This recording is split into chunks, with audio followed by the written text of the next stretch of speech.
में बीजेपी सभी को साधने की कोशिश में जुटी और इसी कड़ी में प्रधानमंत्री मोदी के करीबी माने जाने वाले के शर्मा को प्रदेश उपाध्यक्ष जैसी बड़ी जिम्मेदारी दे दी गई है। ऐसा माना जा रहा है कि आने वाले कुछ दिनों में भी कुछ नेताओं को अहम पद दिए जा सकते हैं। ये चेहरे कौन से हो सकते हैं, इसके पीछे बीजेपी का दाव क्या है, आइए आपको दिखाते हैं इस रिपोर्ट में।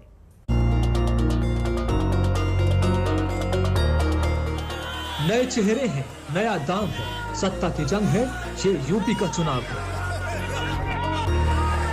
इस चुनाव की तैयारी में जुटी बीजेपी हर दिन नए नए समीकरण साधने की कोशिश कर रही है और इस समीकरण के दो सबसे नए चेहरे आपके सामने। पहली तस्वीर है पीएम मोदी के करीबी माने जाने वाले के शर्मा की, जिन्हें चुनाव से पहले बड़ी जिम्मेदारी देकर यूपी बीजेपी का उपाध्यक्ष बनाया गया है।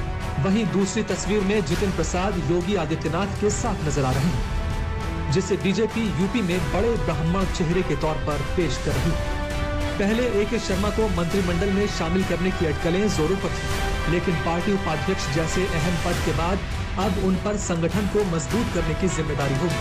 हालांकि विरोधी इस फैसले के बहाने बीजेपी पर हमला बोल रहे हैं। प्रधानमंत्री कार्यालय जैसा शक्तिशाली कार्यालय छोड़कर क्या अरविंद शर्मा जी प्रदेश उपाध्यक्ष बनने लखनऊ आए थे?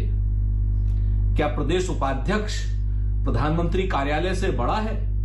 ये नियुक्ति कहीं ना कहीं भारतीय जनता पार्टी में जो सत्ता संघर्ष चल रहा है उसको दिखा रहा है। योगी जी और मोदी जी के बीच में जो संघर्ष है उसकी परिणति है ये। आज ये साबित हो गया कि मोदी जी जो कहते थे कि उनके चेहरे पे सरकारें बनी हैं, उनकी हैसियत उत्तर प्रदेश की सरकार में एक मंत्री बनवाने की नहीं। और किसी तरह बेचारे शर्मा जी को संगठन में शामिल करके रास्ता ढूंढा जा रहा है अपना सम्मान बचाने का।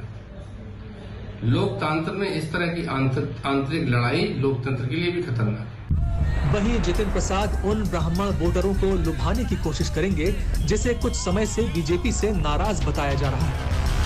यही वजह है कि बीजेपी में शामिल होने के बाद पहली बार लखनऊ पहुंचे जितिन ने अपनी शक्ति प्रदर्शन में कोई कसर नहीं छोड़ी। भाजपा ज्वाइन करने के बाद पहली बार लखनऊ पधारे हैं जितिन प्रसाद, कांग्रेस के बड़े नेता। आप तस्वीरें यहां पर देख पा रहे हैं आज तक पे लखनऊ एयरपोर्ट जितिन प्रसाद आए और भीड़ आप देख सकते हैं, बड़ी संख्या में लोग फूलों की वर्षा कर रहे हैं, माले पहनाने की कोशिश कर रहे हैं। ये सभी जितिन के समर्थक हैं। आप तस्वीरें देख पा रहे हैं जितिन प्रसाद की, किस तरह से यहाँ पर आप भीड़ देख सकते हैं, यहाँ पर लोग स्वागत कर रहे हैं जितिन प्रसाद का। और जब सवाल ब्राह्मण वोटरों को लेकर हुआ तो कह दिया कि बीजेपी की नीति ही सबका साथ सबका विकास है। देखिए, हम लोग सार्वजनिक जीवन में हैं, अब यहाँ देख लीजिए, सभी को साथ लेके सभी वर्गों को मैं चलता हूँ। प्रयास मेरा रहता है, जहाँ जनता के हितों की रक्षा की जरूरत है जितिन प्रसाद। सिर्फ ब्राह्मण वोट ही नहीं, चुनावी तैयारियों में जुटी बीजेपी हर वर्ग को साधने का प्लान तैयार कर रही है और इस कड़ी में यूपी बीजेपी के प्रदेश अध्यक्ष स्वतंत्र देव सिंह और बीएल संतोष ने जेपी नड्डा से मुलाकात की। माना जा रहा है कि इस कवायद का असर मोदी सरकार के अगले मंत्रिमंडल विस्तार में नजर आ सकता है। सूत्रों के हवाले से खबर है कि केंद्रीय मंत्रिमंडल विस्तार में यूपी से किसी दलित को मंत्री बनाने पर सहमति बनी है। इसके साथ किसी जाट नेता को भी अहम जिम्मेदारी देकर किसान आंदोलन के असर को कम करने की कोशिश है।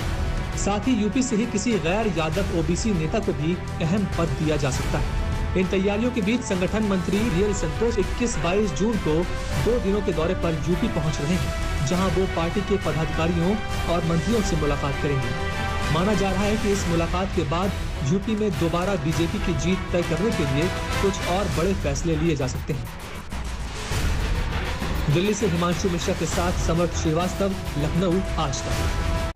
रुकेंगे एक ब्रेक के लिए। आज तक पर खबरों का सिलसिला जारी है, देखते रहिए आज तक। बिना गांधी परिवार के कांग्रेस चल नहीं सकती।